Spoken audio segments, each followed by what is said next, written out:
Welcome to live study. આપણી YouTube ચેનલમાં તમામ મિત્રોનું હાર્દિક સ્વાગત છે. તો મિત્રો, આજે જનરલ બોર્ડ પ્રશ્નોનો પાર્ટ 7 આવ્યા છે, 7મો ભાગ આવ્યા છે. આગળના ભાગ ના જોયા હોય તો જોઈ લેજો. આપણી ચેનલ પર નવા મિત્રો હોય તો ચેનલને સબસ્ક્રાઇબ કરી લેજો. નીચે આપેલા social platform Instagram, Facebook, Telegram અને યુટ્યુબ તમામને ફોલો કરી લેજો. ચાલો તો શરૂ કરીએ. પ્રશ્ન નંબર 1. ભારતનું કયું રાજ્ય ક્ષેત્રફળની દ્રષ્ટિએ સૌથી મોટું છે? Option A Madhya Pradesh, option B Rajasthan, option C Uttar Pradesh અને ઓપ્શન ડી તમિલનાડુ. આ 4 રાજ્યમાંથી કયું રાજ્ય કે જે ક્ષેત્રફળની દ્રષ્ટિએ સૌથી મોટું છે?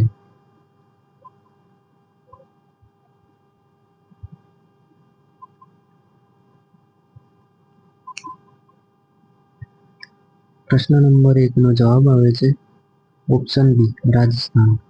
રાજસ્થાન રાજ્ય ક્ષેત્રફળની દ્રષ્ટિએ સૌથી મોટું છે ભારતનું.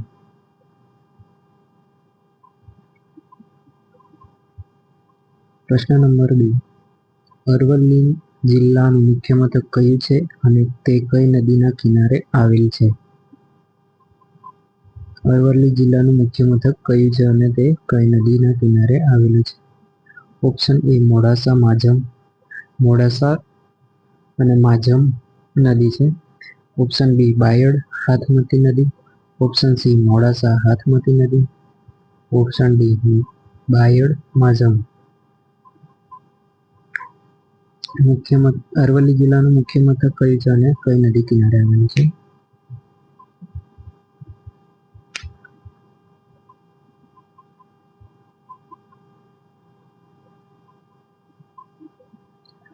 પ્રશ્ન નંબર 2 નો જવાબ આવે છે ઓપ્શન એ મોડાસા અને માઝમ નદીના કિનારે.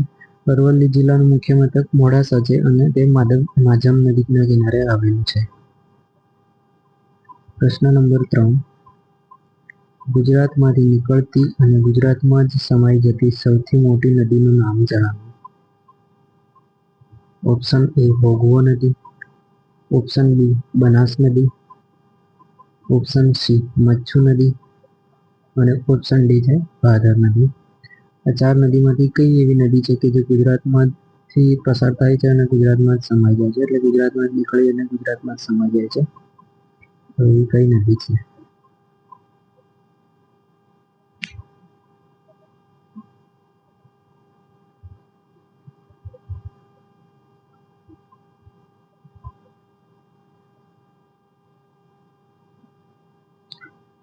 પ્રશ્ન નંબર 3 નો જવાબ આવે છે ઓપ્શન ડી ભાદર નદી. ભાદર નદી કે જે ગુજરાતમાંથી નીકળી અને ગુજરાતમાં જ સમાઈ જાય છે અને સૌથી મોટી છે.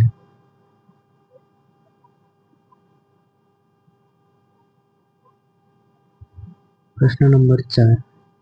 2011ની વસ્તી ગણતરી પ્રમાણે ગુજરાત વસ્તીની દ્રષ્ટિએ કેટલામો ક્રમ ધરાવે છે? ઓપ્શન એ 8મો, ઓપ્શન બી 7મો, ઓપ્શન સી 9મો અને ઓપ્શન ડી 6. 2011ની વસ્તી ગણતરી પ્રમાણે પૂછ્યું છે કે ગુજરાતની વસ્તીની દ્રષ્ટિએ કેટલામો ક્રમ છે?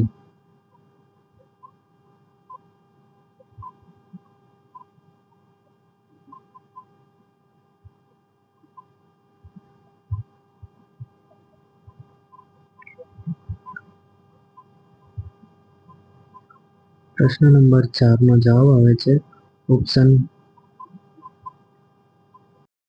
ઓપ્શન સી આવશે 9મો. 2011ની વસ્તી ગણતરી પ્રમાણે ગુજરાત વસ્તીની દ્રષ્ટિએ 9મો ક્રમ ધરાવે છે. પ્રશ્ન નંબર 5. શૈક્ષણિક સંસ્થાઓ અને તેના મુખ્ય મથકોને યોગ્ય રીતે ગોઠવો. અહીંયા એક બાજુ એ અને એક બાજુ બી છે. એમાં 1 નંબર Gujarat national law university GNLU. 2 નંબર પર છે national institute of design NID. 3 નંબર પર Sardar Vallabhbhai national institute of technology અને 4 પર ઈડરમાં. ઈરમાં છે, અહીંયા ઈડરમાં કહી ગયું છે, ઈરમાં છે. IRMA અને બી બાજુ એમાં સુરત, બી અમદાવાદ, સી આણંદ અને ડી ગાંધીનગર. તો આમાં જોડકા જોડવાના છે યોગ્ય રીતે.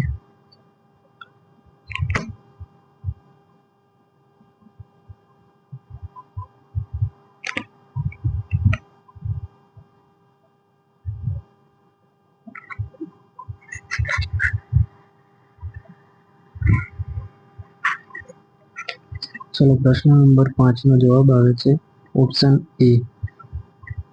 Gujarat national law university GNLU એ ગાંધીનગરમાં આવી છે. National institute of design NID કે જે અમદાવાદમાં છે. Sardar Vallabhbhai national institute of technology જે સુરતમાં છે. અને ઈરમાં છે IRMA એ આણંદમાં છે. તો પહેલાનું ડી ગાંધીનગર આવશે, બીજાનું ડી અમદાવાદ આવશે, ત્રીજાનું એ સુરત આવશે અને ચોથાનું ઈરમાં સી આણંદ આવશે. પ્રશ્ન નંબર 6. ભારતમાં સૌથી ઓછી વસ્તી કયું રાજ્ય ધરાવે છે? સૌથી ઓછી વસ્તી કયું રાજ્ય ધરાવે છે? Option A Arunachal Pradesh, option B Sikkim, option C Mizoram અને ઓપ્શન ડી મેઘાલય. આમાંથી કયું રાજ્ય છે કે જે સૌથી ઓછી વસ્તી ધરાવે છે?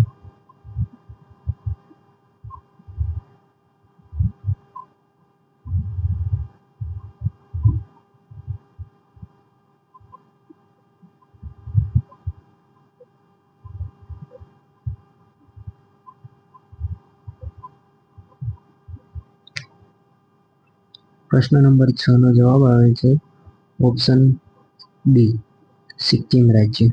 ભારતમાં સૌથી ઊંચી વસ્તી ધરાવતું રાજ્ય સિક્કિમ છે. પ્રશ્ન નંબર 7. ગુજરાતમાં કઈ જમીન જોવા મળતી નથી? ઓપ્શન એ પહાડી જમીન, ઓપ્શન બી પડખાઉ જમીન, ઓપ્શન સી રાતી જમીન અને ઓપ્શન ડી રેતાળ જમીન. ગુજરાતમાં આમાંથી કઈ જમીન જોવા મળતી નથી?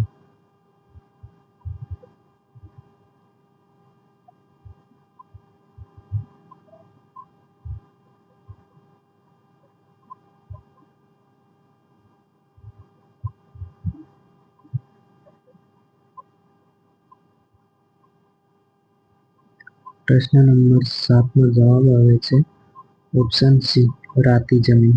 ગુજરાતમાં રાતી જમીન જોવા મળતી નથી. પ્રશ્ન નંબર 8. 2011ની વસ્તી ગણતરી પ્રમાણે ભારતની વસ્તી ગીચતા કેટલી હતી? ભારતની વસ્તી ગીચતા કેટલી છે? અહીંયા વસ્તી ગીચતા પૂછ્યું છે. પહેલામાં વસ્તીની દ્રષ્ટિએ સૌથી ઓછી હતું. Option A 328, option B 341, option C 382 અને ઓપ્શન ડી 410. 2011ની વસ્તી ગણતરી પ્રમાણે ભારતની વસ્તી ગીચતા કેટલી હતી? વસ્તી ગીચતા કેટલી હતી?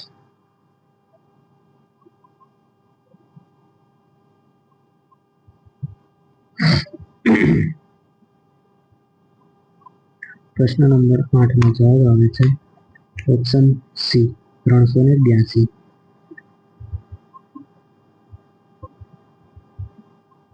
પ્રશ્ન નંબર 9.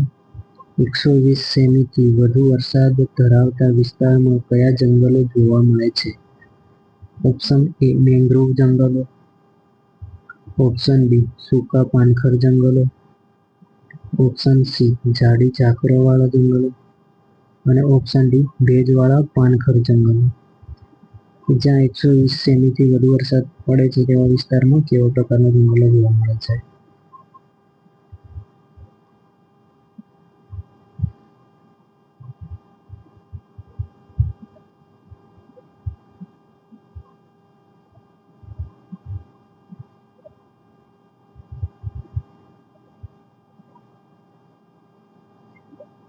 પ્રશ્ન નંબર 9 નો જવાબ આવે છે ઓપ્શન ડી ભેજવાળા પાનખર જંગલો.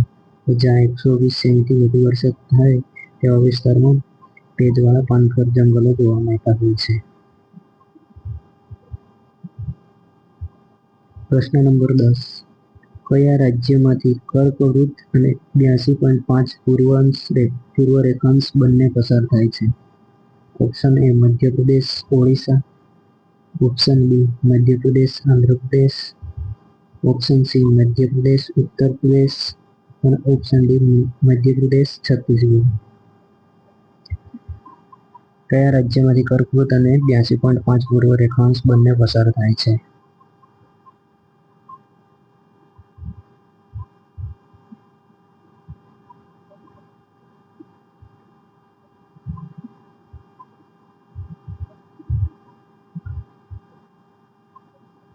નવા મિત્રો હોય તો ચેનલને સબસ્ક્રાઇબ જરૂરથી કરી લેજો. પ્રશ્ન નંબર 10 નો જવાબ આવે છે ઓપ્શન ડી મધ્યપ્રદેશ અને છત્તીસગઢ. આ બે રાજ્યમાંથી કર્કવૃત અને 82.5 પૂર્વ રેખાંશ બંને પસાર થાય છે. પ્રશ્ન નંબર 11.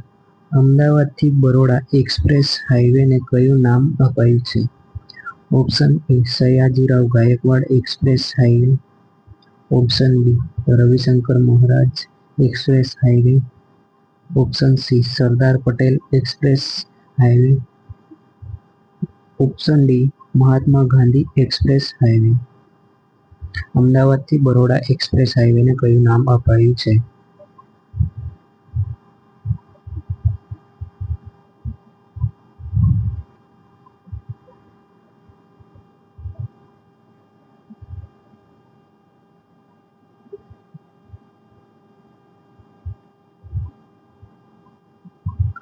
પ્રશ્ન નંબર 11 નો જવાબ આવે છે option D Mahatma Gandhi express highway, કે જે અમદાવાદથી બરોડાને જોડતો હાઈવે છે. પ્રશ્ન નંબર 12. ભારતમાં સૌથી વધુ વસ્તી ગીચતા કયા કેન્દ્ર શાસિત પ્રદેશમાં જોવા મળે છે? કેન્દ્ર શાસિત પ્રદેશનું પૂછ્યું છે. Option A Puducherry, option B Lakshadweep, option C Delhi અને ઓપ્શન ડી અંડમાન નિકોબાર.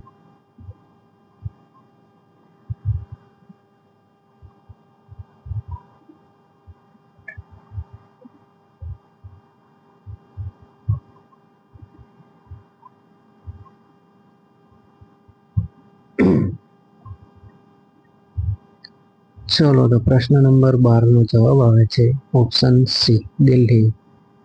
ભારતમાં સૌથી વધુ વસ્તી ગીચતા દિલ્હી કેન્દ્ર શાસિત પ્રદેશમાં જોવા મળે છે. પ્રશ્ન નંબર 13. ગુજરાતમાં આવેલા રાજપીપળાની ટેકરીઓનું સર્વોચ્ચ શિખર કયું છે? કે સૌથી ઊંચું શિખર કયું છે? ઓપ્શન એ કળિયો ડુંગરનું નામ છે, ઓપ્શન બી માધાસર ડુંગર, ઓપ્શન સી પીપળનેર ડુંગર અને ઓપ્શન ડી એક પણ નહીં. આમાંથી રાજપીપળાની ટેકરીઓમાં સૌથી ઊંચું શિખર કોનું છે?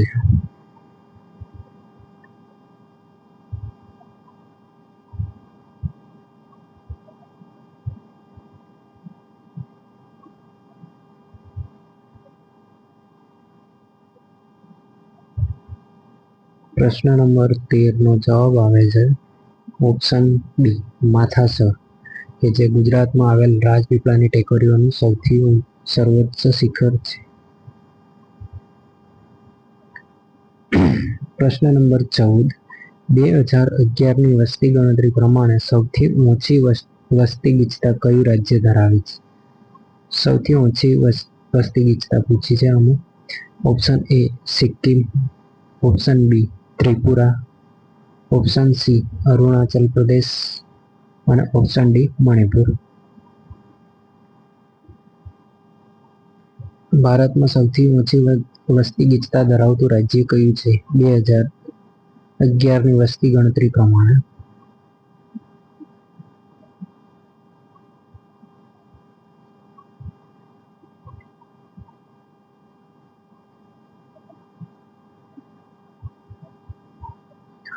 પ્રશ્ન નંબર 14 નો જવાબ આવે છે option C Arunachal Pradesh.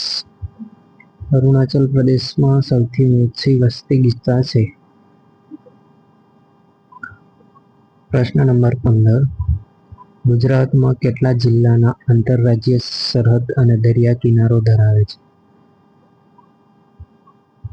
Option A 1, option અરે યાર ઓપ્શન બી 4, ઓપ્શન સી 3 અને ઓપ્શન ડી 5. અહીંયા ઓપ્શન બી સી કરવામાં લોચો થઈ ગયો છે.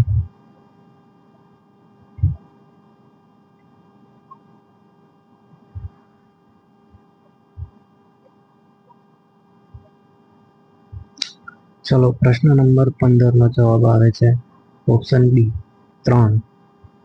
અહીંયા એબીસી ટાઈપિંગમાં ભૂલ છે. ઓપ્શન બી એટલે ઓપ્શન સી રાઈટ આન્સર 3 આવશે. 3 જિલ્લામાં આંતરરાજ્ય સરહદ અને દરિયા કિનારો ધરાવે છે. પ્રશ્ન નંબર 16. ભારતના શહેરીકરણના ઇતિહાસમાં કયું વર્ષ વસ્તી વિષયક વિભાજન વર્ષ તરીકે ઓળખાય છે? ઓપ્શન એ ઈસવીસન 1901, ઓપ્શન બી ઈસવીસન 1921, ઓપ્શન સી ઈસવીસન 1941 અને ઓપ્શન ડી ઈસવીસન 1931.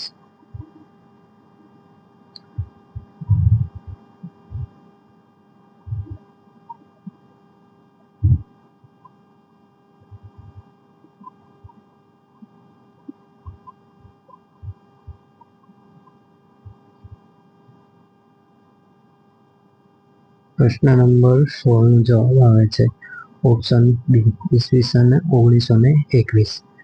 ભારતના શહેરીકરણના ઇતિહાસમાં 1921નું વર્ષ વસ્તી વિષયક વિભાજન વર્ષ તરીકે ઓળખાય છે.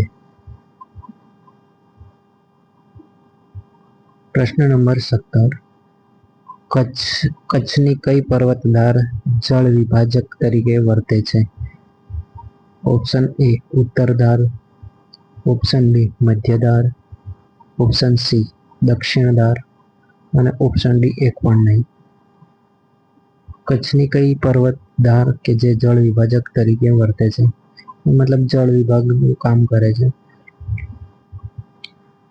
જળ વિભાજનનું કાર્ય કરતી કઈ એવી ધાર છે કચ્છમાં આવેલી?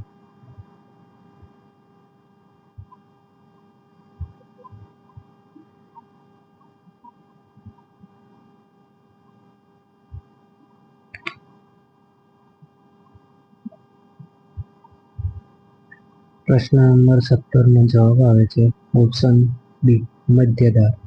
મધ્યધાર જે મધ્યધારમાં આવેલા ડુંગરો છે કે જે જળ વિભાજનનું કાર્ય કરે છે. પ્રશ્ન નંબર 18. ભારતમાં શહેરીકરણની દ્રષ્ટિએ સૌ પ્રથમ ક્રમ કયું રાજ્ય ધરાવે છે? Option A Maharashtra, option B Goa, option C Gujarat, option D Mizoram. શહેરીકરણની દ્રષ્ટિએ સૌ પ્રથમ ક્રમ ધરાવતું કયું રાજ્ય છે?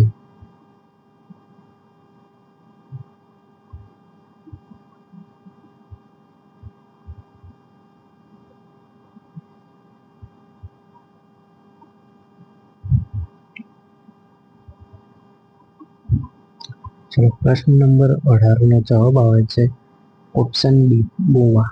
ભારતમાં શહેરીકરણની દ્રષ્ટિએ સૌ પ્રથમ ક્રમ ગોવા રાજ્ય ધરાવે છે. પ્રશ્ન નંબર 19. નીચે આપેલ વિકલ્પ પૈકી કયો પર્વત જ્વાળામુખીથી બનેલો છે? જ્વાળામુખીથી બનેલો પર્વત કયો છે? Option A Chotila, option B Pavagadh, option C A અને બી બંને, ઓપ્શન ડી એક પણ નહીં.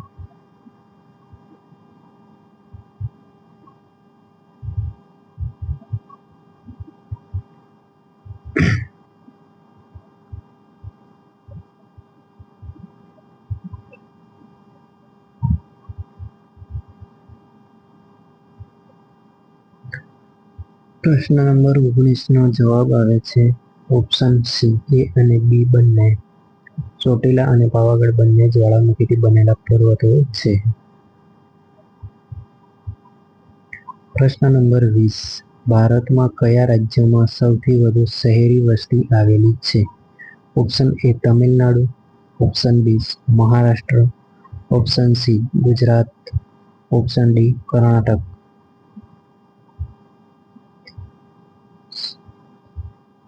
કયા રાજ્યમાં સૌથી વધુ શહેરી વસ્તી આવેલી છે?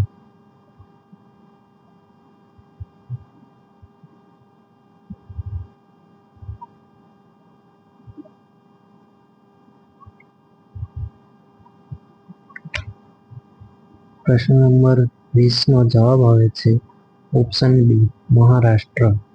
મહારાષ્ટ્રમાં સૌથી વધુ શહેરી વસ્તી આવેલી છે. તો મિત્રો અહીંયા પાર્ટ 7 પ્રશ્નો સમાપ્ત થાય છે. આપણી ચેનલને સબસ્ક્રાઇબ ન કરી હોય તો સબસ્ક્રાઇબ એકવાર જરૂરથી કરી લેજો. તમારા મિત્રોને વિડીયો શેર કરો. નીચે આપેલ social platform Instagram, Facebook, Telegram અને યુટ્યુબ ફોલો કરી લેજો. Thank you. ખૂબ ખૂબ આભાર.